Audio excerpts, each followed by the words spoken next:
আসসালামু আলাইকুম, সকলকে শুভেচ্ছা।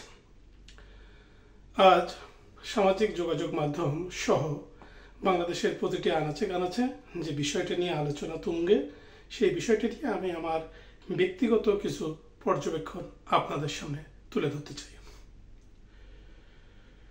আজ আমরা সামাজিক যোগাযোগ মাধ্যম খুললেই বা যে যেখানে যাচ্ছি সেখানে একটি আলোচনা শুনছি, সেটা হলো ডক্টর মোহাম্মদ ইউনূস উনি পদত্যাগ করছেন কিনা। প্রথমে আমার কথা হলো যে যার পদই অবৈধ তিনি এই পদ থেকে কিভাবে পদত্যাগ করবেন। ওনার পদত্যাগ করার সুযোগ তো আমি দেখি না। ওনার যেটা সুযোগ আছে সেটা হলো উনি দায়িত্ব ছেড়ে চলে যেতে পারেন, অর্থাৎ উনি অবৈধ দখলদারিত্বের দায়িত্ব থেকে চলে যেতে পারেন।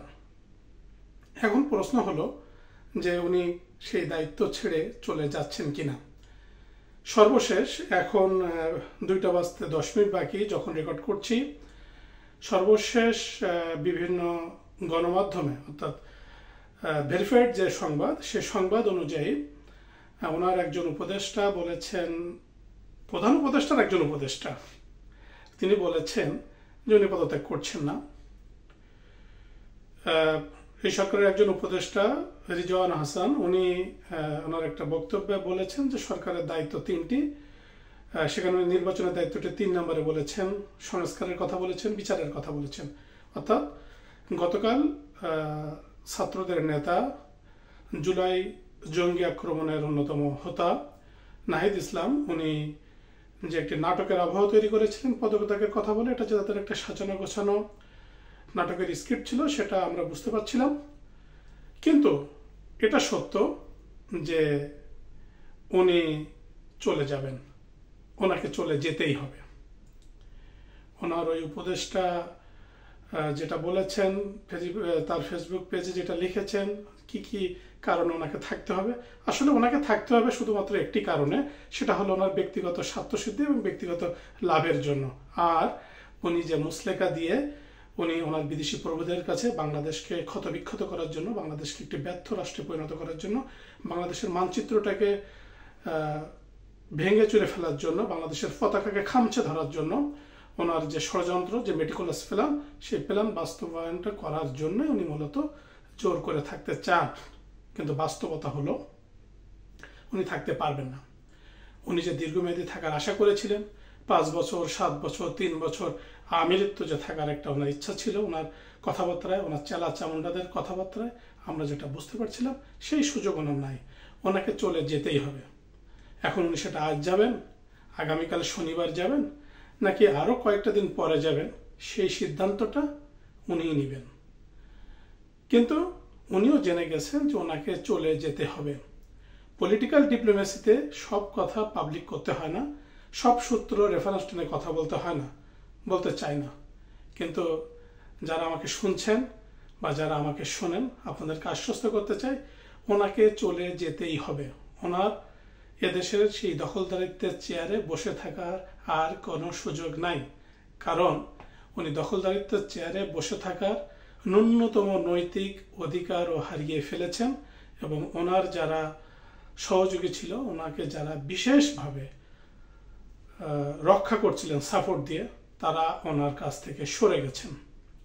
উনি বাংলাদেশের মানচিত্রটাকে ক্ষতবিক্ষত করবেন, উনি বাংলাদেশকে বিদেশিদের কাছে বিকিয়ে দিবেন, এইটা বাংলাদেশের সচেতন মানুষ, বাংলাদেশকে ভালোবাসেন এমন মানুষ, বহির্বিশ্ব যারা আছেন, বিদেশি নাগরিকও যারা আছেন, যারা বাংলাদেশের স্বাধীনতা এবং সার্বভৌমত্বে বিশ্বাস করেন, এবং বাংলাদেশের সাধারণ মানুষ, সশস্ত্র বাহিনীর ব্যক্তিগণ, প্রশাসনের ব্যক্তিগণ, যারা দেশকে অন্তর থেকে ভালোবাসেন, মুক্তিযুদ্ধের চেতনা লালন করেন, আমাদের স্বাধীনতা এবং সার্বভৌমত্বে বিশ্বাস করেন, তারা কোনো অবস্থাতে চাইবেন না ডক্টর ইউনূসের মতো একজন জঙ্গি নেতা, একজন দখলদার, একজন অর্থলোভী মানুষের কারণে বাংলাদেশের অর্জিত স্বাধীনতা এবং সার্বভৌমত্বের কোনো আঘাত আসুক।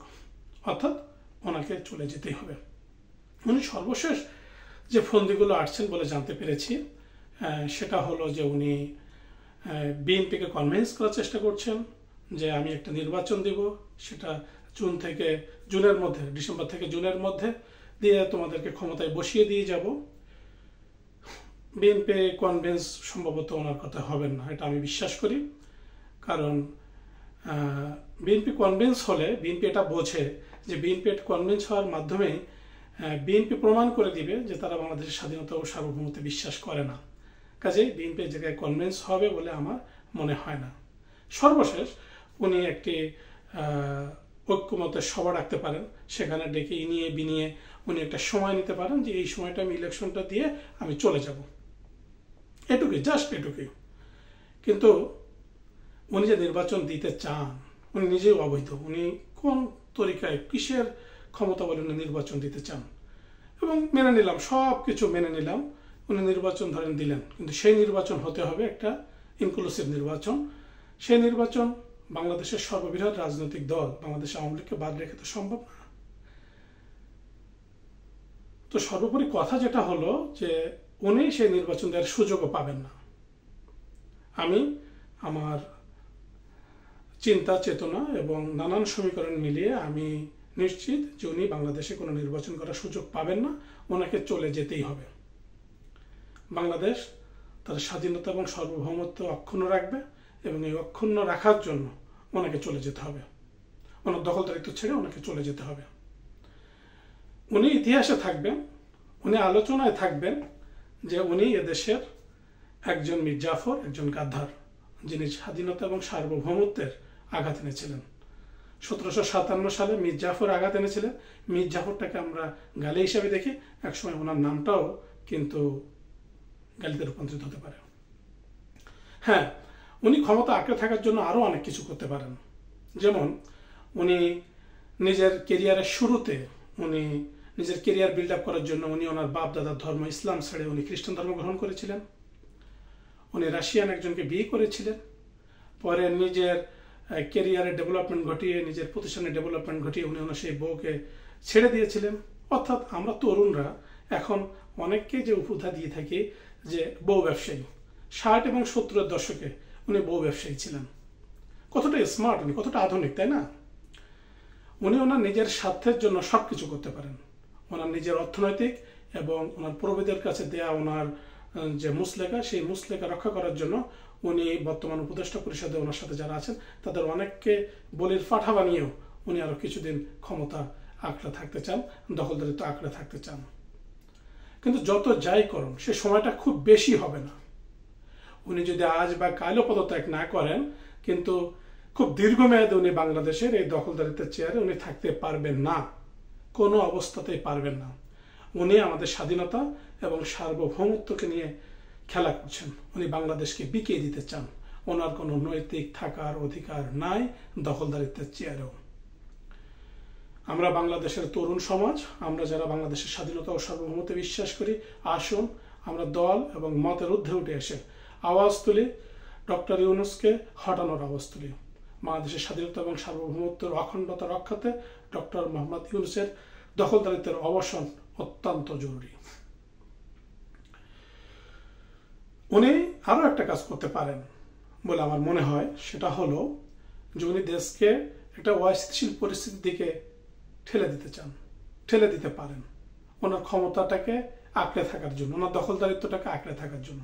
আমরা যেমন দেখেছিলাম ইতিহাসের পাতায় 1971 সালের 14 ডিসেম্বর যেভাবে পরাজয় নিশ্চিত জেনে যেভাবে আমাদের বুদ্ধিজীবীদের হত্যা করা হয়েছিল, দেশকে ধ্বংসের দিকে ঠেলে দেওয়া হয়েছিল অতিমাত্রায়, উনিও ওনার সর্বশেষ একটি কাজ, সেই কাজ উনি করতে পারেন। সর্বশেষ একটি কথা বলি, অনেকেই আজকে সামাজিক যোগাযোগ মাধ্যমে এটা লিখেছেন, যিনি একটি ব্যাংকের এমডির পদ ছাড়তে রাজি হন না, তিনি একটি লোভনীয় দখলদারিত্বের চেয়ার, একটা দেশের প্রধানের চেয়ার কিভাবে ছাড়তে চাইবেন? হ্যাঁ, এটাই বাস্তবতা। উনি ছাড়তে চাইবেন না, কারণ উনি লোভী। উনি যে ভালো মানুষের অভিনয় করেন, উনি যে টোটালি একটা ইন্টারন্যাশনাল ইমেজ নিজেকে দাঁড় করানোর চেষ্টা করেন, টোটালি একটা ফ্রি প্ল্যান, এবং এটা টোটালি উনি করেছেন ওনার ব্যক্তিগত স্বার্থ সিদ্ধির জন্য। উনি নিজের ব্যক্তি স্বার্থের বাইরে কোনো কিছুই বোঝেন না। আমরা কি কখনো ওনাকে বাংলাদেশের কোনো দুর্যোগ দুর্বিপাকে দেখেছি? আমরা কি কখনো বাংলাদেশের কোনো স্বাধীনতা দিবসের কোনো আন্তর্জাতিক মাতৃভাষা দিবস ওনাকে আমরা দেখেছি? দেখি নাই। আমরা কি কোভিডের সময় ওনাকে দেখেছি? দেখি নাই। উনি শুধুমাত্র স্বার্থের জন্যই বাংলাদেশটাকে ব্যবহার করতে চান।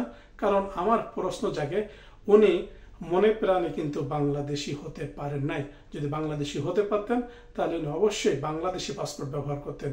উনি এই অবৈধ ক্ষমতা গ্রহণ করার পরে যে লাল পাসপোর্টটি করেছেন, তার আগেও কিন্তু উনি বাংলাদেশের পাসপোর্ট ব্যবহার করতেন না। তো আলোচনা আজকের একটু এলোমেলো করে ফেললাম। সর্বশেষ যে কথাটি বলতে চাই সেটা ক্লিয়ার মেসেজ, হতাশ হওয়ার কিছু নাই। আমাদের প্রিয় নেত্রী বঙ্গবন্ধু তনয়া জয়ন্তী শেখ হাসিনা যে কথাটা বরাবরই বলে থাকেন, মেঘ দেখে কেউ করিস নে ভয়, আড়ালে তার সূর্য হাসে, সূর্য হাসছে। ডক্টর ইউনূস বিদায় নিচ্ছে। ধন্যবাদ সবাইকে। জয় বাংলা, জয় বঙ্গবন্ধু।